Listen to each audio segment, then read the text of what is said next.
82. Udah Ustaz, udah Ustaz. Udah. Gue haji apa gue menyiapkan tadi. Dia Bu. Berdiri Bu dipoto Bu. Iya Bu, udah kasih Bu. Woi, Bapak Joko. Joko jangan sabar. Yes, kita belum foto sih. Oscar. Sampun video kok. Sampun.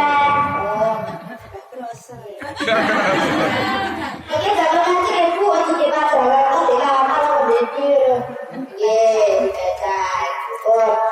Jadi itu adalah kuasa Allah dalam Quran Yasin ayat 82.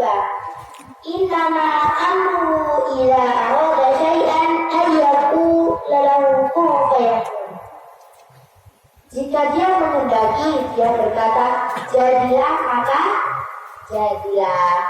Lalu Nabi Muhammad dibawa oleh Ibu Halimah ke kota Taif, disusui dan diasuh selama 2 tahun.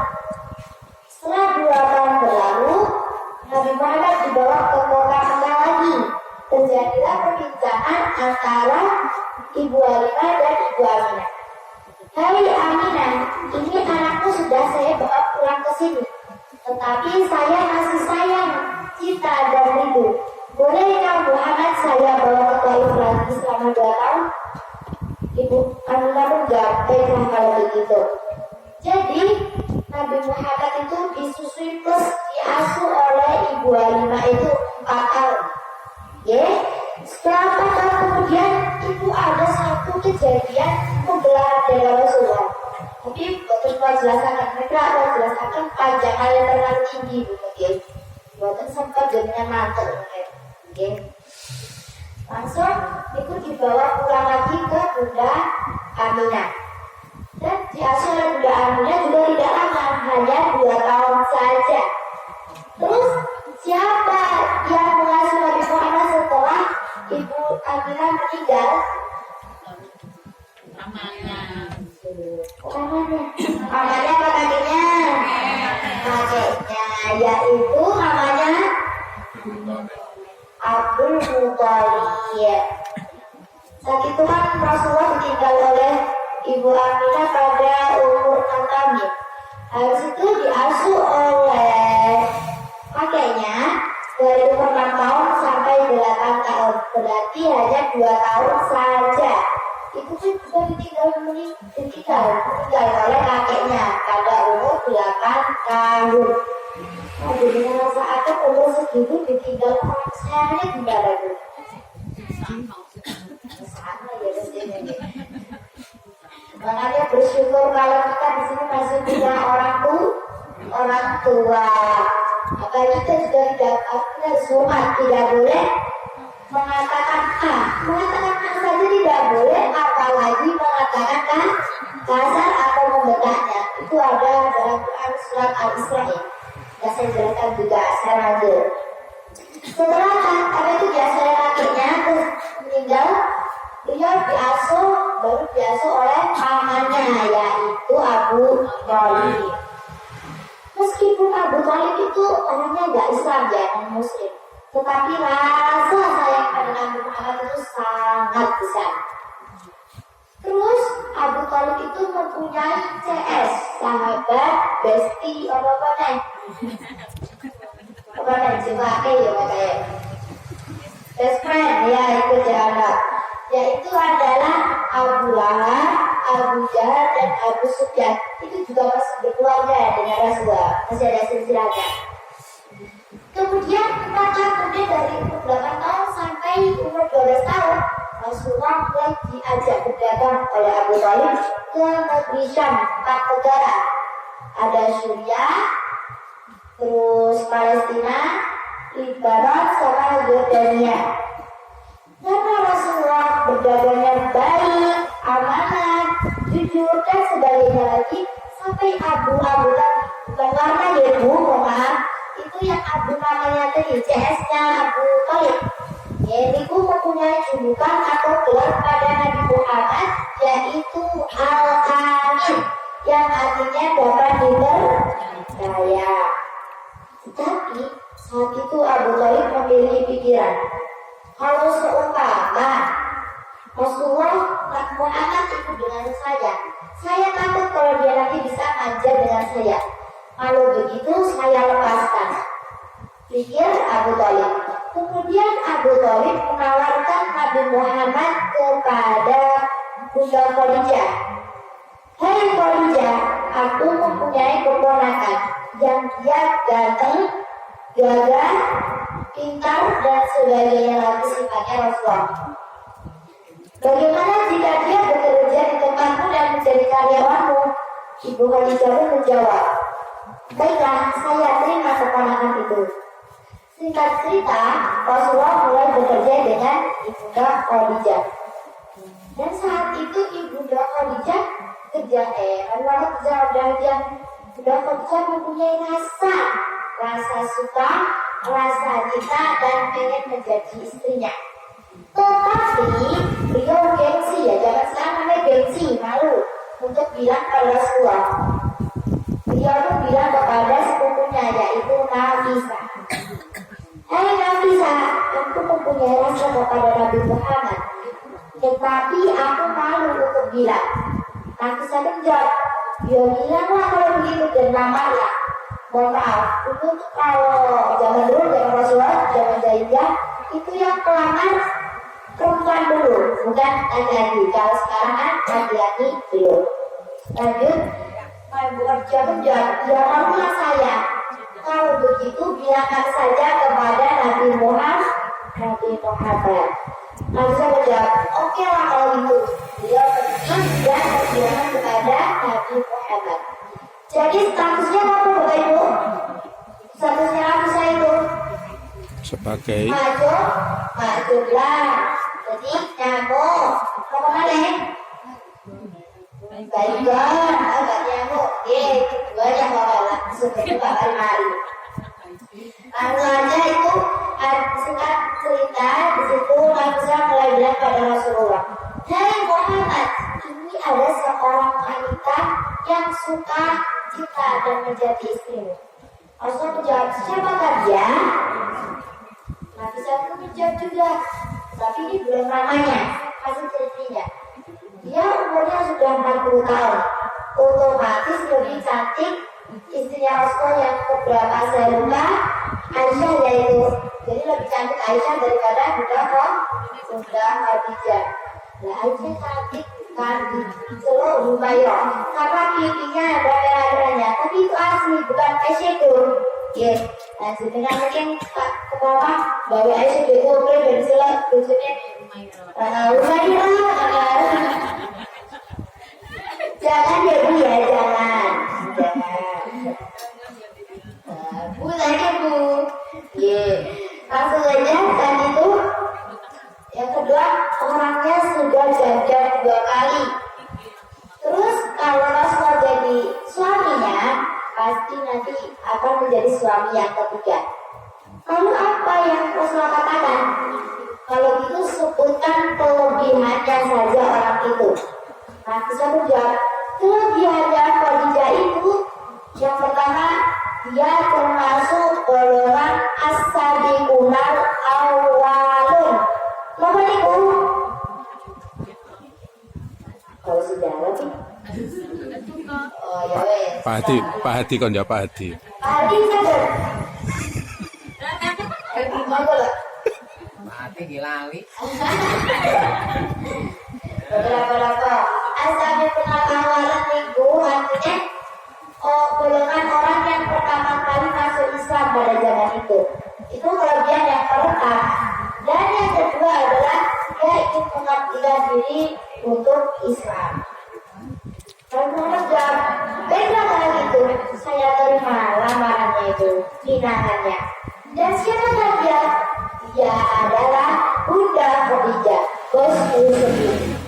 Singkat cerita, terjadilah pernikahan antara Nabi Muhammad dan Ibu Khadijah. Saat itu Nabi Muhammad umur 25 tahun dan Bunda Khadijah umur 40 tahun. Berarti selisih kita 15 tahun.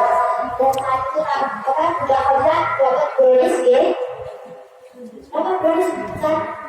Gerodong manis, ya.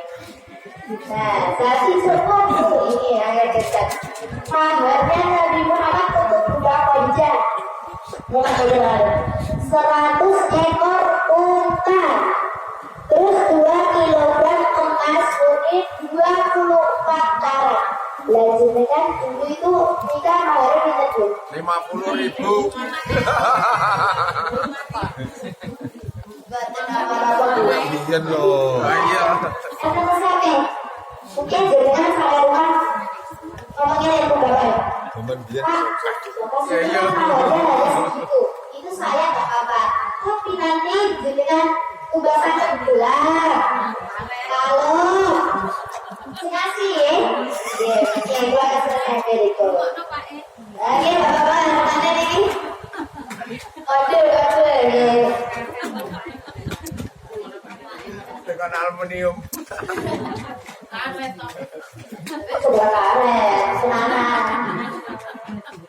Kalau karet dia jenis diwarnai emas atau warna emas. Nabi Muhammad itu ternyata kaya. Makanya saat maharnya itu 100 ekor unta dan 2 kilogram emas murni. Karena Nabi Muhammad sebelum menikah itu sudah bekerja 13 tahun. Yaitu 5 tahun bekerja bersama Abu Thalib dan 8 tahun bekerja bersama siapa? Ibu Khadijah. Terus Nabi Muhammad diangkat menjadi rasul pada umur usia 40 tahun dan Ibu Khadijah usia 55 tahun. Itu ada misalnya dalam Quran Al-Muzammil dan Al-Mudaththir. Dan wahyu pertama itu yang turun surat apa? Dari mana tuh? Tasik. Siapa? Pak Jenderal mana? Ini. Ala-ala. Baca. Belum bacakan sakit. Pakai mic.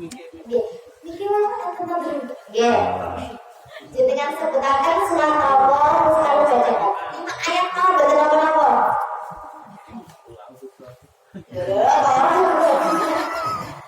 Bisa toko dulu. Ya sekamare mah baca apa? Mangga.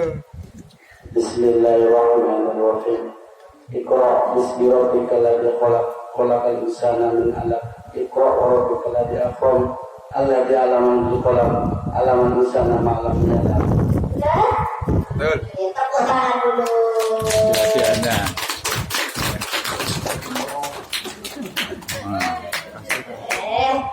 Berkilau ini berkilau. Wedi ya. Janet, oke kita donasi ke. Sampun. Kalau lagi ada, mungkin ada waktu malam bulan maksudnya.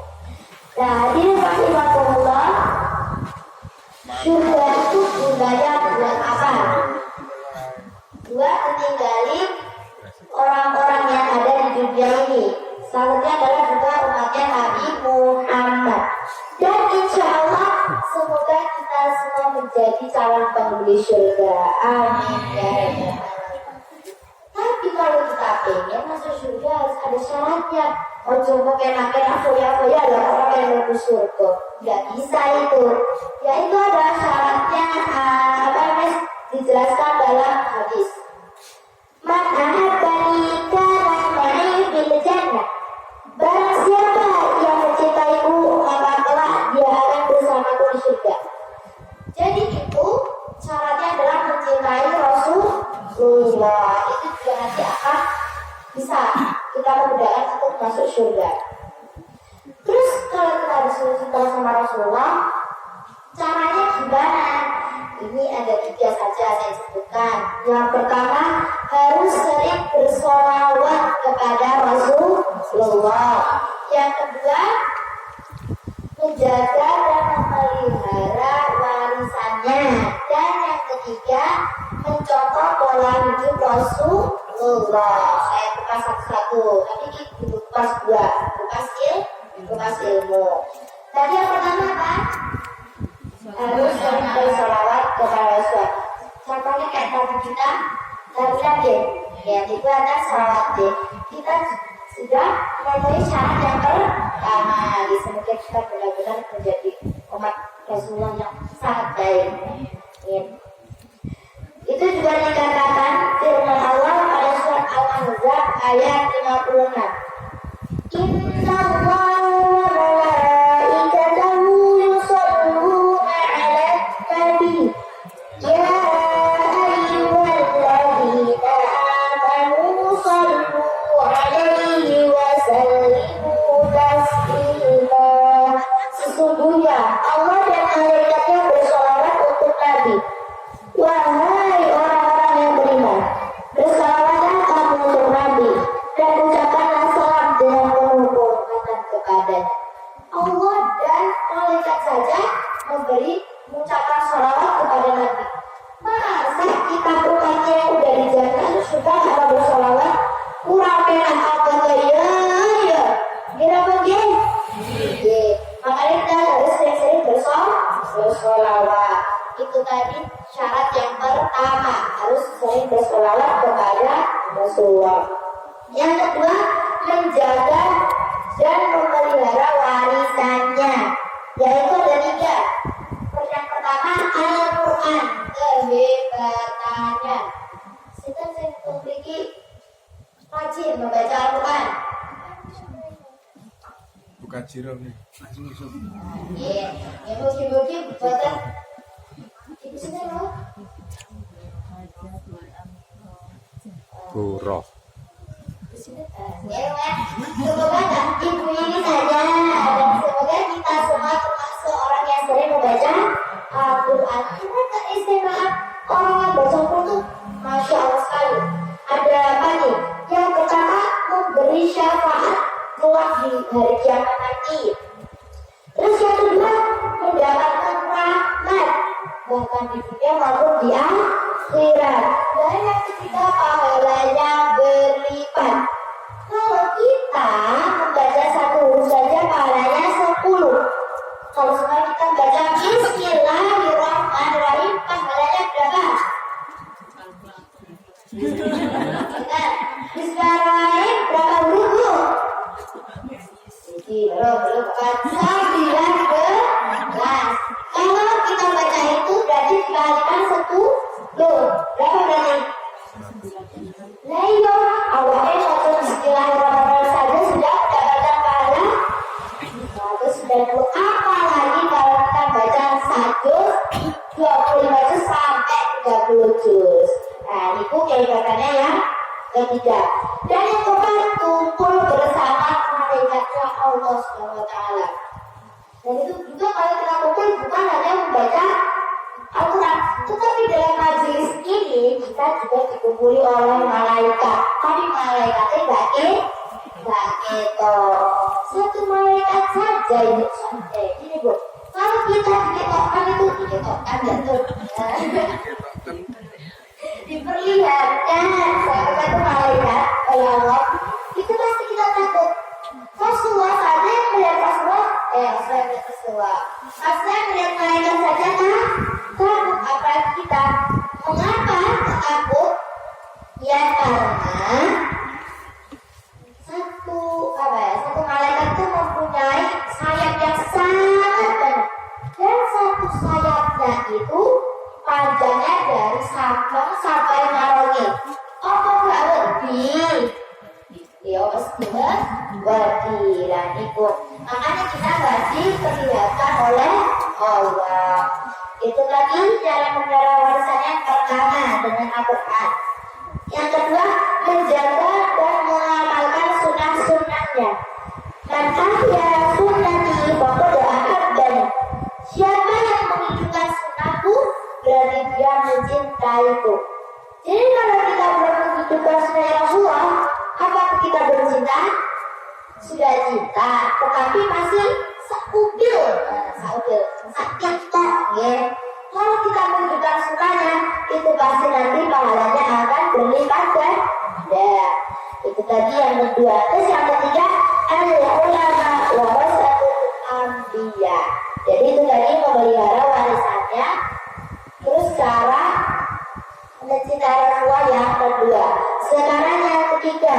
yaitu mencontoh pola hidup Rasulullah sebagaimana dalam Quran surat Al-Ahzab ayat 21. Laqad kana lakum fi Rasulillahi uswatun hasanah. Sungguh telah ada pada diri Rasulullah yaitu suri tauladan. Terus kalau kita mau mencontoh Rasulullah, apa yang kita contoh? Yaitu akhlak dan ibadah. Nah, berarti akhlak yang baik dan ibadahnya yang baik. Jadi itu tadi cara mencintai Rasulullah ya. Yang pertama tadi apa Bu? Bersatu Allah Ta'ala ya Allah. Yang pertama tadi bersalawat kepada Rasulullah. Terus yang kedua menjaga dan memelihara warisannya. Sediakan warisan itu ya. Jauh kan makhluk warisan itu. Terus yang ketiga mencontoh pola hidup Rasulullah. Terus pertama itu tadi salawatan dulu ya. Sebelum saya tutup juga. Bila ingin berjumpa Nabi di hari kiamat, basahi dulu bibirmu dengan salawat. Bila ingin selamat nanti dapat syafaat, teguhkan cinta kepada Nabi Muhammad. Jangan ragu, jangan tunggu waktu, istiqomahlah bersolawat kepadanya. Jangan malu karena dosamu. Rasulullah sangat mencintai umatnya. Ya Ya Rasulullah. Rasulullah, salam